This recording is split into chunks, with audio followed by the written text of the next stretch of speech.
Motorola, une marque qui dans l'inconscient collectif fait partie du passé, c'est une marque qui a brillé sur plusieurs décennies avant d'avoir de réelles complications, mais en matière de smartphone, est-ce que finalement nous sommes en train de passer à côté de quelque chose? C'est ce que je souhaite vérifier aujourd'hui avec le Motorola Edge 30. Salutations à toutes et à tous, ici Romain le Phocéen, et aujourd'hui on va parler du Motorola Edge 30.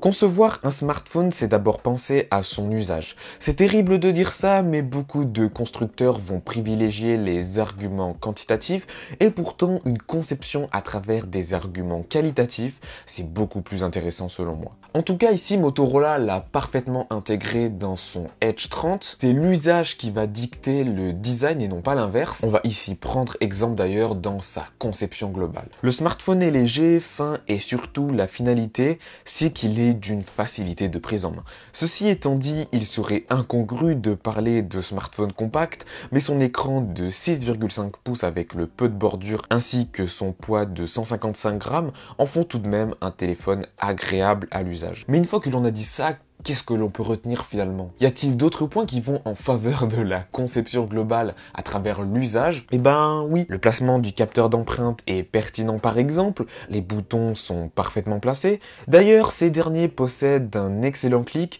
chose que beaucoup trop de constructeurs ne font pas. Et puis, le moteur de vibration de ce Edge 30 est lui aussi très surprenant. Il n'est pas aussi bon qu'un Pixel, certes, mais il reste excellent pour taper un texte sur son clavier, pour avoir des interactions avec l'interface de son smartphone, pour déverrouiller même ce dernier.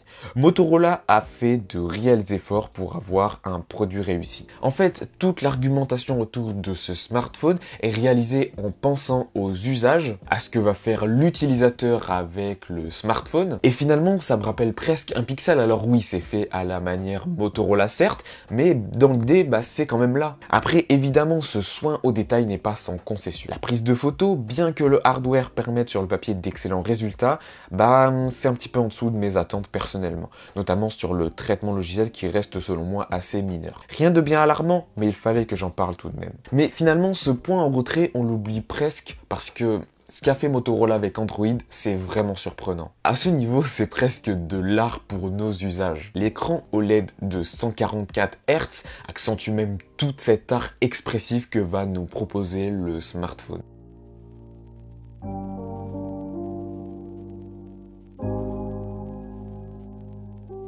Et si nous avions enfin trouvé le constructeur qui utilise Android de manière intelligente? Et si je vous dis que c'est Motorola, vous allez jamais me croire. Et pourtant, ce qu'ils ont réussi à faire avec Android m'impressionne fortement. Par quoi commencer? Déjà, l'interface, elle reprend globalement ce que l'on voit avec Android stock, avec des ajouts intuitifs. Dès l'allumage, Motorola vous explique de fond en comble et en large comment utiliser votre smartphone. Que vous soyez débutant ou expert, Motorola pense à vous avec des tutoriels. De plus, Motorola ajoute une application pour que vous sachiez tout sur votre mobile. Mais ce que j'aime le plus, c'est l'écran de veille intelligent.